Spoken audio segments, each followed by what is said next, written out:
આજે અમે પહોંચી ગયા છે સુરતના ઝાલાન મેગા માર્ટમાં, જ્યાં તમને એકથી લઈને એક ચડિયાતી વસ્તુઓ મળી જવાની છે, ને એ પણ ખૂબ જ રીઝનેબલ ભાવમાં. લહેંગા ચોલી જોઈતા હોય તો 695 રૂપિયાથી કિંમત શરૂ થાય છે, અને શેરવાની 3000 રૂપિયાથી શરૂ થાય છે.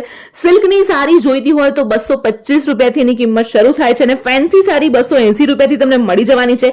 પ્રિન્ટેડ સાડી તો ફક્ત ને ફક્ત 96 રૂપિયાથી કિંમત શરૂ થાય છે. બોક્સ પેક સાડી તમને 140 રૂપિયાથી શરૂ થાય છે. આ ઉપરાંત જો તમારે બેડશીટ જોઈતી હોય તો સિંગલ બેડશીટ 119 રૂપિયા અને ડબલ બેડશીટ 197 રૂપિયાથી શરૂ થાય છે. મેન શર્ટ 196 રૂપિયાથી, મેન્સ કુર્તા 164 રૂપિયાથી, અને લેડીઝ કુર્તી તો ફક્ત ને ફક્ત 85 રૂપિયાની કિંમતથી શરૂ થાય છે. ખૂબ જ સારી ક્વોલિટીનું આ બધું જ મટીરિયલ છે. હોલસેલ પ્રાઇસમાં તમને બધું મળી જવાનું છે. કેશ ઓન ડિલિવરી અવેલેબલ છે. તમે ઓનલાઈન પણ શોપિંગ કરી શકો છો, અને જો તમે ગુજરાતમાં જ રહો છો તો પિકઅપ અને ડ્રોપની સુવિધાઓ પણ એમને આપી છે. તો હવે રાહ કોની જો છો? સ્ક્રીન પર એડ્રેસ આપેલું છે, કોન્ટેક્ટ ડિટેલ્સ આપેલી છે, તો ફટાફટ વિઝિટ કરી આવો અથવા તો ઓર્ડર કરી દો.